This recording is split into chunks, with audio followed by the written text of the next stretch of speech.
Okay, everybody, we are going to talk more about sampling today in this lecture. So here's the deal. I told you last time about two types of stats, descriptive and inferential. And inferential is the cool one. The idea was this: there's some big population, and there is some mathematical number called a parameter that we'd like to know about that. Okay, they go together, P with P. Now, the cool thing is, as I said, that if you do the sample right, take a small group of people out of that big group, you find a statistic that can be a really good guess for the parameter. So my illustration was in California, somehow the polls have barely closed, and yet they can tell you that they know the percentage of people who voted for Biden. They can say Biden won the state of California, and the polls have been closed for a half hour. What they do is they take a sample and they get the percentage of people out of that sample, the statistic, and they use that to project the parameter, and they're confident in it. So how can that work? Well, it's all about how you take the sample. So to kind of get it, we'll talk more about this in more detail as we get to the meat of the course later, but here's the idea. If you imagine that you were curious, what's what an average bag of M&Ms is made up of? Like what proportion of the different colors are in a bag, okay? So imagine you're at the factory and you've got a huge vat filled with all of the M&Ms that are going to be put into the bags. If you mixed that vat up, so it was just stirred perfectly, randomly, so that all of the M&Ms were randomly piled into this big vat, and you took a scooper that was the size of a single bag. If you put that scooper in there, reached in, just kind of randomly selected and took a scoop, can't you kind of intuitively see that the scoop that you have should be representative of the whole population? Now, it won't be perfect necessarily, but is there any reason why that if you randomly shuffled all of the M&Ms and you have a scooper of the right size, why wouldn't your scoop, maybe not perfect, but be a good representation of what an average bag would look out of this whole population? Well, it should be. Now, again, there's more details to that, but if you do it right, if you pick correctly, if you sample right, then this should work. So that's what we want to talk about. So we're talking about sampling. I'm going to skip through these. You'll have all this open to you, but we've got to make the right scoop or else this isn't going to work. So the best way to do this is we need random sampling. Now, the key is that it's got to be random. What this slide is saying is, if it's done right, everybody had an equally likely chance of being picked. Do you see when I put my scooper in the M&M vat? Any M&M could have gotten picked because they were all randomly shuffled and I scooped in randomly. And so if this is going to work, anyone that you're interested in should have had a chance to be selected. Now, the list of people is called your sampling frame. So this is the people you're choosing from. So in my illustration, it's that whole vat of the M&Ms at the factory. That's my sampling frame. Those are all the possible M&Ms that can be picked. But in my story about California, that would be all the voters in the state of California. If you're going to do this right, then your sampling frame is every single voter in there, and you should randomly select from them. Okay, so this is the different methods that you can use to select your sample. And the first one is the best one. We kind of already hit on this, but it's usually abbreviated in SRS, a simple random sample. This is ideal. This is the perfect one where everyone has an equally chance of getting selected. You scoop in and you pick the people.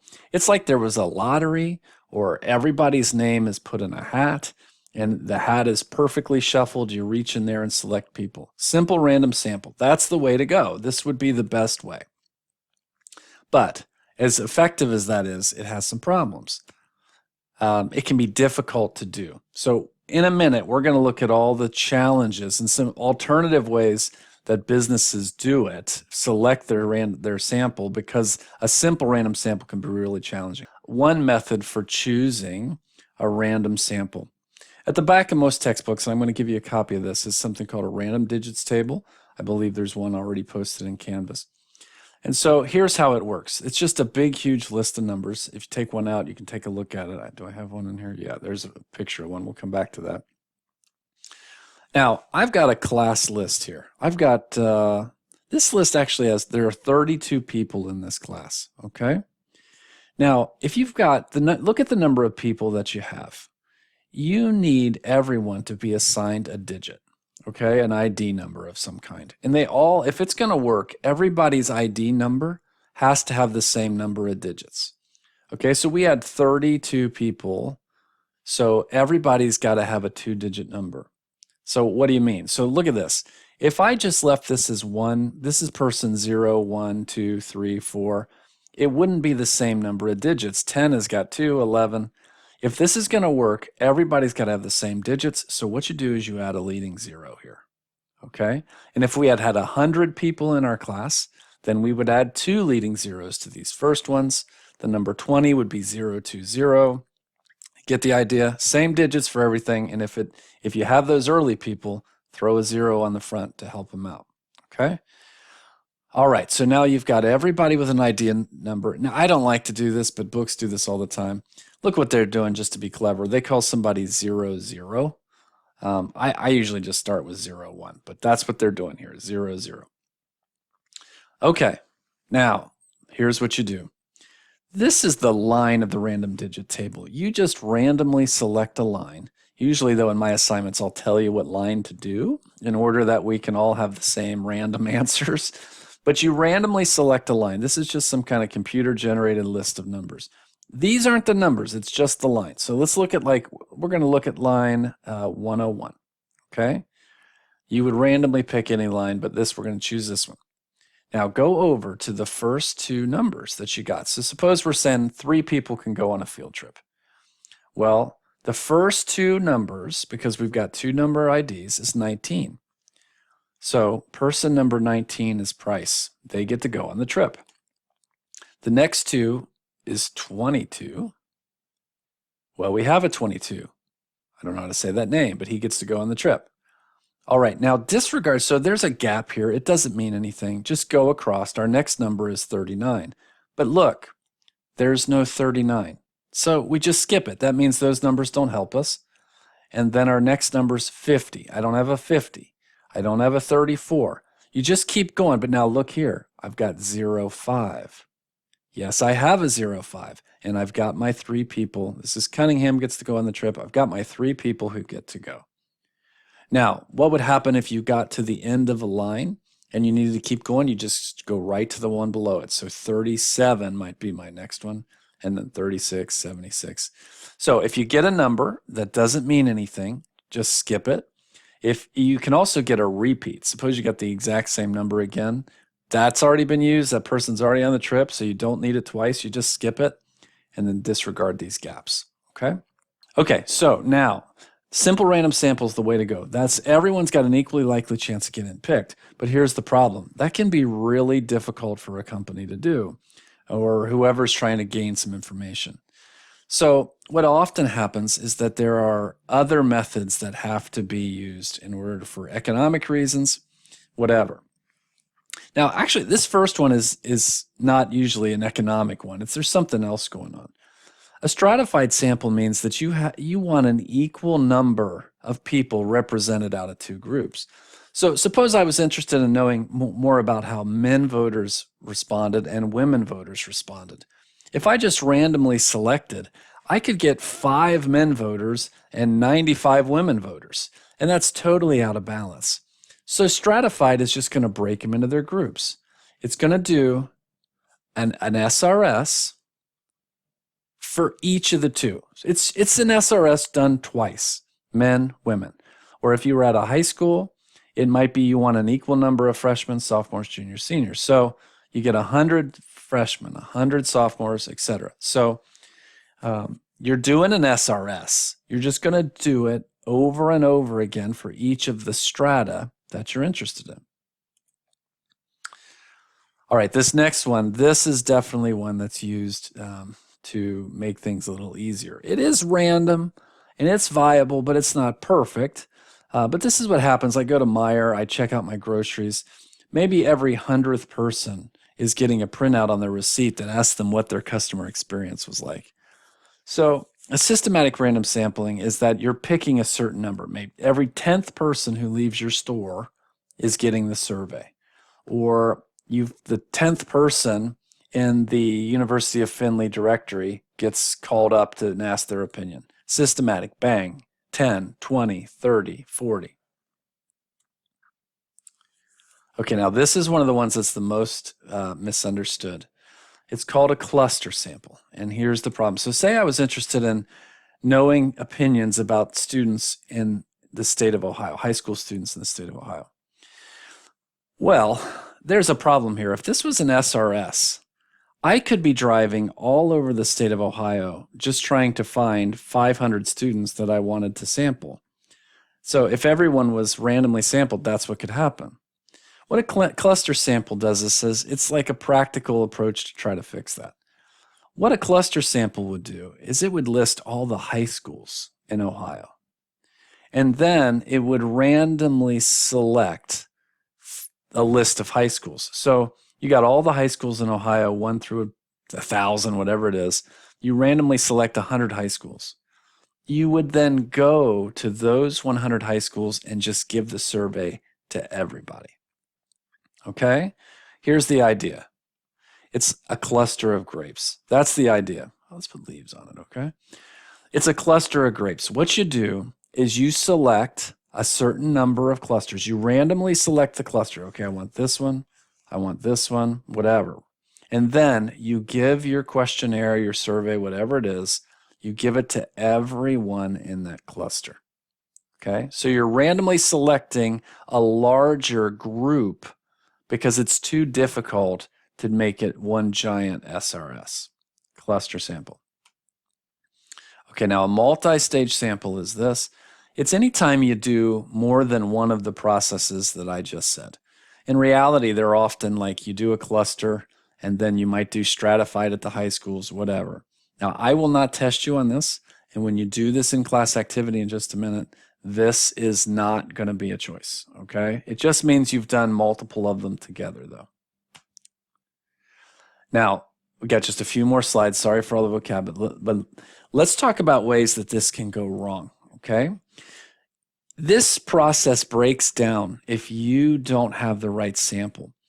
So it's called bias if you sample badly. And what it means is that not everybody had a chance of being picked. Now, this is a category that there's others, but this is a category that represents not everyone getting picked.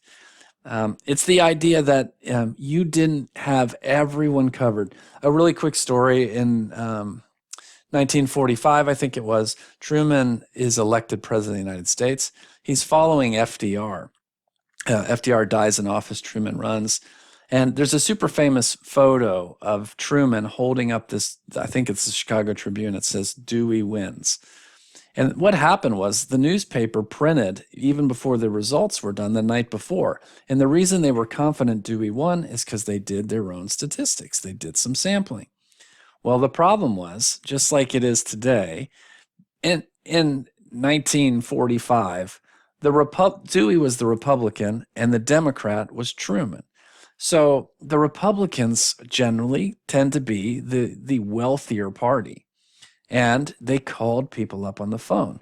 So people who had phones were the ones they surveyed. Well, a disproportionate amount of Republicans had phones, so they got a bad sample. So not everyone had a chance of being picked there. They weren't picking from people who didn't have phones, so it didn't work. This is called undercoverage. And it makes bias in your sample, and it then breaks your sample.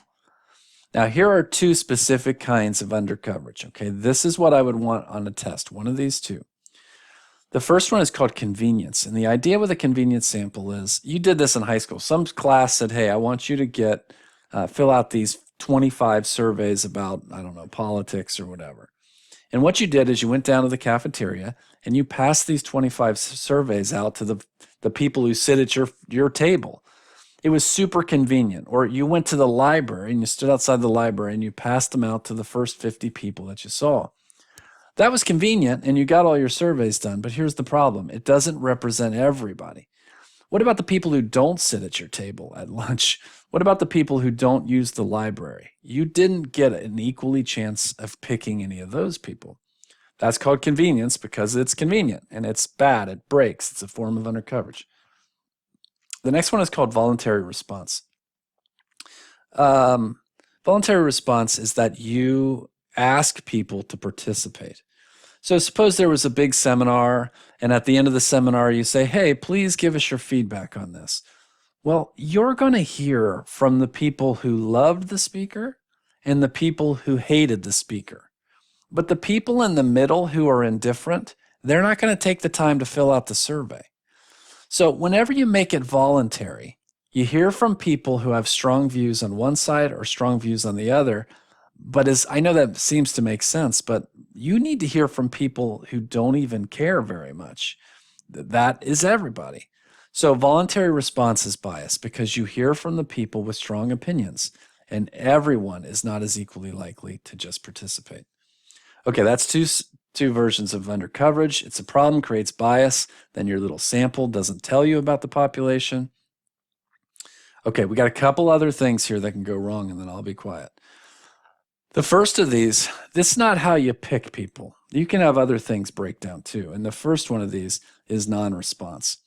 You can have a perfect sample and you mail out all your questionnaires, whatever, you go door to door, whatever, but you find that people don't want to answer the question.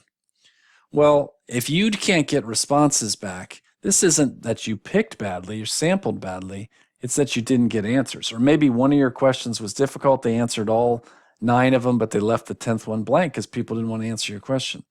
That's non-response. It's going to mess up your results, but it isn't because you picked the wrong sample. Okay, last one here is response bias. If you ask a question badly, so you may ask the question, everybody responds, but if you ask it in a way that is misleading or misrepresenting, you're going to get weird answers that don't represent the truth. So here's a couple examples of that. Question wording. So say you go to the door, you say, hey, should we impeach that no good, low down senator? Well, that person may know nothing about the issues, but you just called the senator no good and low down. So because they want to agree with you or because they're assuming you're right, they're going to say, oh, sure. So the way you ask the questions, it could be a confusing way you ask the question, whatever. If you ask these questions badly, it's going to mess things up. It's going to be a problem. Another one that happens all the time is social acceptability bias. Maybe the question you're asking is not socially acceptable to respond to. So give you a quick example here. So suppose you went to the door, you say, hey, we're just in the neighborhood. I'm with the local police department, and we're just taking a survey on marijuana use in the neighborhood. Do you guys smoke marijuana? Well, you're probably not going to get an answer to that. Or I say, hey, let's take a survey. I randomly select my students, and I say, hey, how many of you routinely cheat on your homework? It's not socially acceptable to say, oh, me. Oh, I do. I do definitely do that. Okay, so there we go. I think I'm out of slides. It's a little bit long, but that's it. And now use these vocabulary to help you fill out our activity.